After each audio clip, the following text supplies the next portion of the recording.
샬롬. 사랑하는 영락교회 성도 여러분, 지난밤도 평안하게 잘 쉬셨나요? 오늘은 2021년 9월 28일 화요일 아침입니다. 말씀으로 하루를 여는 내 영혼의 햇빛 비치니 경건의 시간을 시작하겠습니다.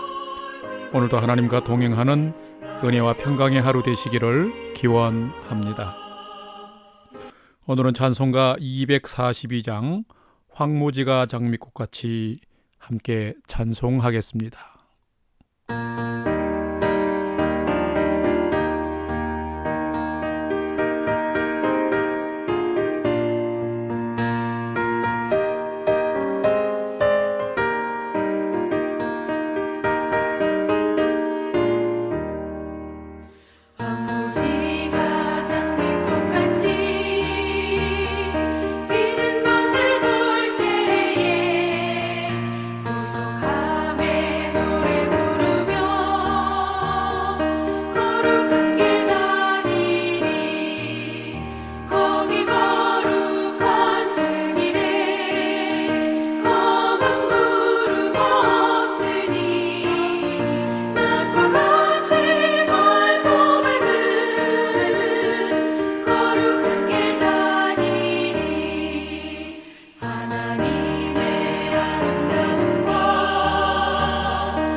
함께 기도하겠습니다.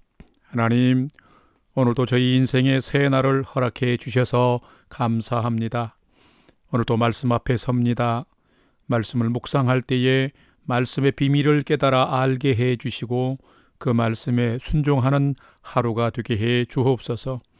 오늘도 저희의 영혼과 삶의 진리의 빛, 은혜의 빛을 비춰 주시옵소서. 예수님의 이름으로 기도드립니다. 아멘. 이제 오늘의 말씀 묵상 본문을 함께 봉독하겠습니다. 오늘 본문은 출애굽기 22장 1절로 15절의 말씀입니다. 오늘 본문을 1절부터 함께 봉독하겠습니다. 사람이 소나 양을 도둑질하여 잡거나 팔면 그는 소 한 마리에 소 5마리로 갚고 양 한 마리에 양 4마리로 갚을지니라. 도둑이 뚫고 들어오는 것을 보고 그를 쳐 죽이면 피 흘린 죄가 없으나 해 돋은 후에는 피 흘린 죄가 있으리라. 도둑은 반드시 배상할 것이나 배상할 것이 없으면 그 몸을 팔아 그 도둑질한 것을 배상할 것이요, 도둑질한 것이 살아 그의 손에 있으면 소나 낙이나 양을 막론하고 갑절을 배상할지니라. 5절. 사람이 밭에서나 포도원에서 짐승을 먹이다가 자기의 짐승을 놓아 남의 밭에서 먹게 하면 자기 밭에 가장 좋은 것과 자기 포도원에 가장 좋은 것으로 배상할지니라. 불이 나서 가시나무에 댕겨 낫갈이나 거두지 못한 곡식이나 밭을 태우면 불 놓은 자가 반드시 배상할지니라. 7절.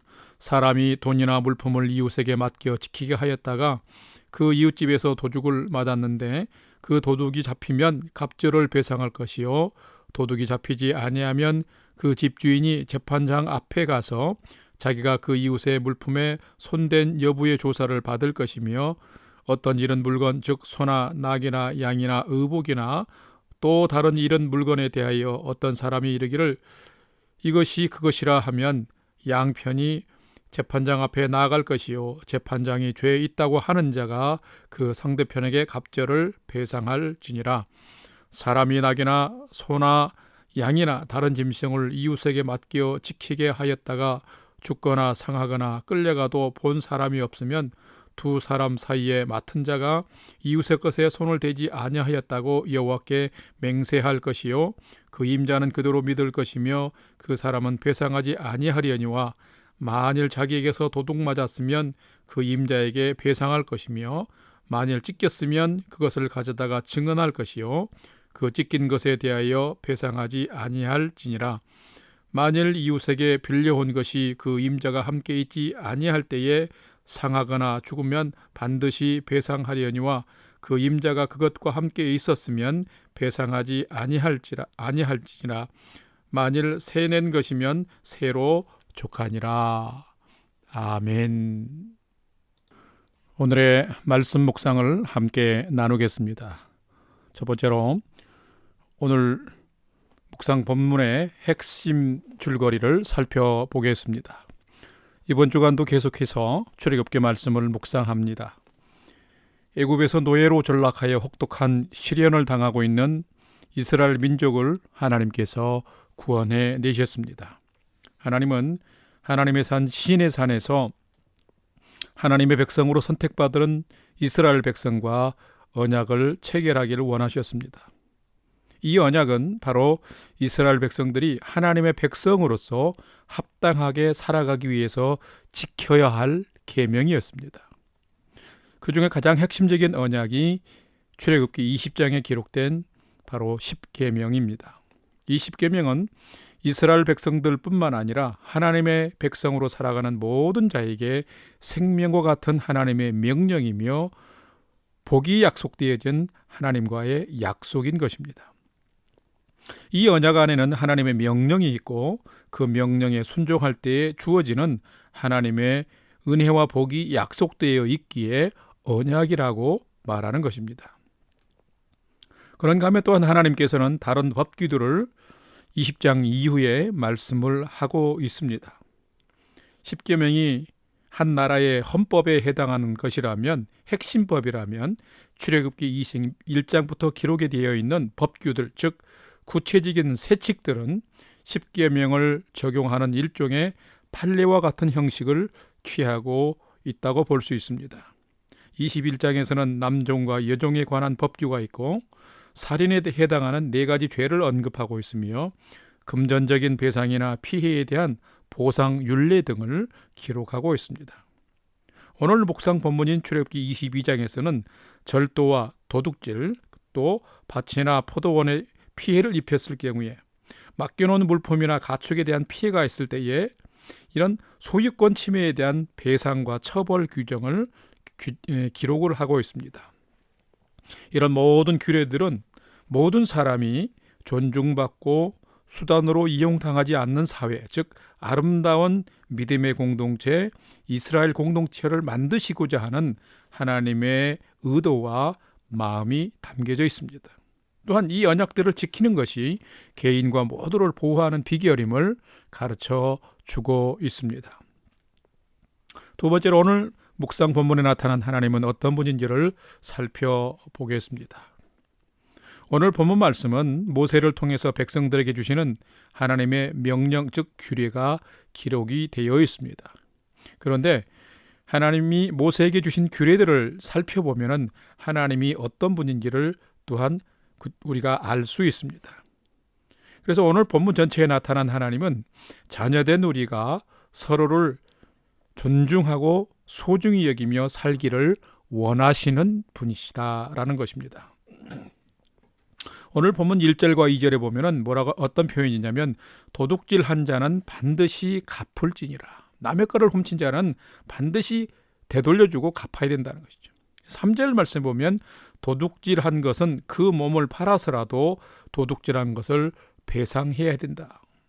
5절에 보면 밭이나 포도원에 자기 짐승이 피해를 주게 되면 자기의 가장 좋은 것으로 배상해야 된다라고 기록하고 있습니다. 또한 9절 말씀에 보면 어떤 돈이나 물품을 맡겨놨는데 잘 관리하지 못해서 잃어버리게 되면 재판장이 죄에 있다고 판단하는 자가 배상해야 된다라고 오늘 기록을 하고 있습니다. 모든 사람의 성향은 항상 자기 이익 우선입니다. 그러다 보면 욕심과 탐심을 조절하지 못하고 많은 사람들이 자기 이익 챙기기에 바빠집니다. 그러다 보면 이기적이고 또 관계가 깨어지게 되는 것이죠. 그래서 반대적으로는 사람과 이웃을 더 소중히 여기지 못하게 되고 나의 이익을 챙기기 위해서 오히려 남에게 해를 끼치는 삶을 살게 되는 것입니다. 이런 삶의 결과들은 어떠냐면 세상을 악하게 만들고 사람을 불행하게 만드는 것입니다. 그러나 모든 생명 곧 모든 사람을 창조하신 하나님은 우리 모두가 서로를 소중히 여기며 아름다운 관계 안에서 행복하게 살기를 기대하시며 그것을 위한 법규와 따라야 할 율례를 만드시고 우리에게 명령하신 것입니다. 왜냐하면 모든 규례가 다 인간의 올바르고 행복한 삶을 위한 것이기 때문입니다. 하나님은 창조하신 인간을 너무도 사랑하시는 분입니다. 우리 모두를 사랑하시는 분이십니다. 그래서 우리 모두가 하나님의 그 바른 의의를 따라서 복되게 살기를 원하시는 것이죠. 그래서 하나님은 우리가 욕심과 이기심으로 살지 말고 서로 존중하고 소중히 여기면서 복되게 살기를 기대하시는 것이죠. 이런 마음으로 함께 지켜나가기를 십계명과 또 규례들을 통해서 언약을 맺고 있는 것입니다. 이런 하나님의 마음을 따라서 우리가 오늘도 살아가면 우리의 오늘 하루가 복된 삶이 될 줄로 믿습니다. 세 번째로 오늘 묵상 본문이 나에게 주시는 교훈과 메시지를 두 가지로 살펴보겠습니다. 첫 번째로 참된 성도, 참된 제자는 자신의 욕심을 채우기 위해 남의 것을 도둑질하지 말아야 한다라는 것입니다. 오늘 본문 1절과 4절 말씀을 봉독합니다. 사람이 소나 양을 도둑질하여 잡거나 팔면 그는 소 한 마리에 소 5마리로 갚고 양 한 마리에 양 4마리로 갚을지니라. 도둑질한 것이 살아 그의 손에 있으면 소나 나귀나 양을 막론하고 갑절을 배상할지니라. 성도는 남의 것을 욕심부리거나 남의 것을 함부로 탐내거나 도둑질해서는 안 됩니다. 왜냐하면 그것은 불의한 방법이며 이런 불의가 가득한 사람과 세상은 결국 정의와 공의로우신 하나님의 심판을 받게 되기 때문입니다. 도둑질은 자신도 망하게 하고 남도 불행하게 합니다. 그래서 하나님은 이 도둑질하는 것을 매우 싫어하십니다. 오늘의 성경에도 남에게 단순하게 부주의하게 손해를 입힐 때에는 손해를 입힌 만큼 배상하는 동해 복수법이 있지만은 도둑질을 하는 경우에는 적용되지 않습니다. 소와 양을 도둑질하여 소유하고 있는 것이 드러나면 징벌적인 책임을 다하여 2배로 갚아야 합니다. 그런데 훔친 소와 양을 다른 데에 팔거나 죽인 경우에는 소는 5배로 양은 4배로 갚아야 함을 기록하고 있습니다. 이것은 뭐냐면 계획적으로 악을 행하고 남의 것을 훔치고 도둑질하는 것은 더 악한 행동이기 때문에 그런 것입니다. 성경은 인간이 하나님께 받은 것에 만족하지 아니하고 남의 것을 자기 이익을 위해서 취해서라도 탐욕을 채우려는 그런 악한 시도는 죄로 보고 허락하지 않습니다. 혹시 여러분 중에 무의식적으로 아니 의도적으로 나의 부족한 것을 채우려고 남의 것을 훔치거나 도둑질하지는 않으신지요? 없으리라 믿습니다마는 그 규모가 크든 작든 간에 훔치고 도둑질하는 삶은 내 자신도 모두를 불행하게 만듭니다. 혹시라도 그런 버릇과 습관과 삶의 이상한 그런 습성이 있다면 성령의 능력으로 담대히 끊고 남의 것을 존중하며 남의 것을 사랑하면서 함께 보호해주면서 소중히 여기면서 오늘을 살아가는 성도들이 되시기를 바랍니다. 오늘 두 번째로 우리에게 주신 교훈과 메시지는 참된 성도와 참된 제자는 혹 잘못했을 때는 먼저 진심으로 용서를 구하고 보상을 해주는 삶을 살아야 한다라는 것입니다. 오늘 5절 말씀을 봉독합니다. 사람이 밭에서나 포도원에서 짐승을 먹이다가 자기의 짐승을 놓아 남의 밭에서 먹게 하면 자기 밭에 가장 좋은 것과 자기 포도원의 가장 좋은 것으로 배상할지니라. 아멘. 사람이 살다 보면 자신이 의도하지 않았는데 잘못을 범할 때도 있고 타인에게 손해를 입힐 때도 있습니다. 그런데 오늘 묵상 본문에도 자신의 짐승이 남의 밭에 식물을 먹거나 남의 포도원의 소출을 망치는 피해를 입히는 경우가 있음을 말하고 있습니다. 이럴 때에 짐승을 잘못 관리한 주인은 피해를 입힌 분들에게 밭의 것을 먹었으면 자기 밭에서 가장 좋은 것으로, 포도원에 손을 끼쳤으면 자기 포도원에서 가장 좋은 것으로 배상해야 된다라고 명령하고 있습니다. 그런데 배상도 가장 좋은 것을 주어야 한다라고 말하고 있습니다. 그것은 뭐냐면 남에게 어려운 피해를, 아픔의 피해를 끼쳤을 때는 형식적으로만 신용내지 말고 그들의 아픔까지, 그 아픈 마음까지 고려하여서 자신의 좋은 것으로 배상함으로 진실한 사과를 통해 화해의 삶을, 관계를 깨뜨리지 말고 잘 유지하며 살아야 한다라는 말씀입니다. 예를 들면 현대인들은 대부분 차를 이용합니다. 그런데 의도치 않게 남의 차를 받거나 스크래치를 낼 때가 있습니다. 이럴 때 어떤 사람은 주인이 모를까 봐서 또 그냥 도망가 버리는 사람이 있는데, 어떨 때는 주인이 없을 때 어떤 분은 메모를 남겨서 차후 수리 비용까지 보상을 약속하며 연락처도 남겨둡니다. 자, 여러분은 어떤 모습으로 살아갑니까? 믿음의 사람은 의도치 않은 작은 것도 남에게 피해를 준다면 먼저 마음으로 용서를 구하고 또 보상해 줄 수 있다면 최선을 다해서 상대방의 보상을 해 주어야 합니다. 그래야 이런 삶과 관계가 우리가 안에 회복이 돼야 사람과의 관계도 회복이 되어지고 세상은 안전하게 되는 것이죠. 결국 인간관계도 사회적인 정의도 살아서 우리 모두가 결국은 보호받고 안전한 멋진 삶을 살게 되는 것입니다. 그러므로 성도는 잘못했을 때는 먼저 용서를 구하고 손해를 입혔다면 성실하게 보상해 주는 삶을 살아야 합니다. 이것이 하나님이 기대할 뿐만 아니라 모두가 잘 사는 하나님의 지혜이기 때문입니다.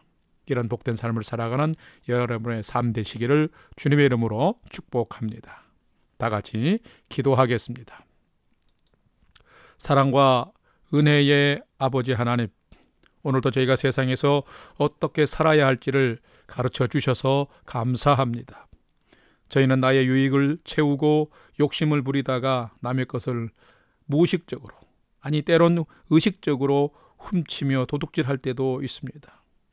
좀 더 하나님이 주신 양심과 속사람의 정직함에 민감하게 하시고 늘 바르고 정직하게 살 수 있도록 성령의 능력을 더하여 주옵소서. 남을 많이 배려하고 남의 것도 지켜줄 수 있는 성숙한 성품과 인격의 사람이 되게 해 주옵소서. 비의도적으로 남에게 피해를 끼쳤으면 이것 또한 우리가 도망가는 자가 아니라 정직하게 용서를 구하고 피해 보상을 해주면서 내 자신도 또 남도 세상도 지켜가는 믿음의 사람의 삶을 살게 해 주시옵소서. 정직함으로 내 자신과 이웃과 세상을 복된 인생으로 지켜나가고 보호해가는 성도의 삶 되게 해 주시옵소서.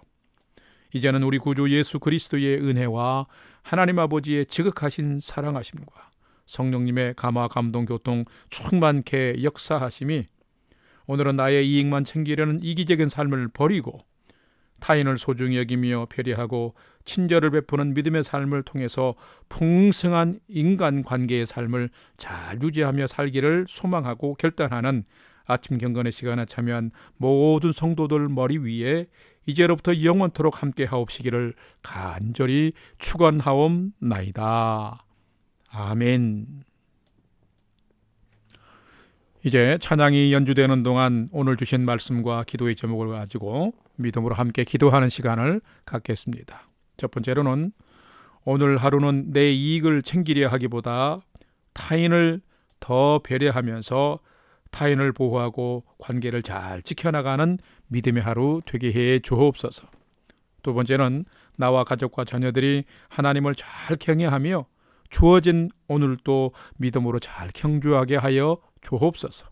세 번째는 우리 영락교회 공동체와 성도들을 평강으로 지켜주시고 평온한 일상을 온전히 더 회복하여 주실 뿐만 아니라 부모, 형제, 전도 대상자, 선교지, 선교사님들 위해서 우리가 믿음으로 함께 기도하십시다. 우리가 기도할 때에 우리의 삶의 형편과 기도 대상자들의 삶의 형편을 더 풍성한 소망과 은혜로 지켜주시고 또 인도해 주실 줄로 믿습니다. 이런 소망과 믿음의 소망을 가지고 우리가 5분 이상 함께 기도하도록 하겠습니다. 다 같이 기도하겠습니다.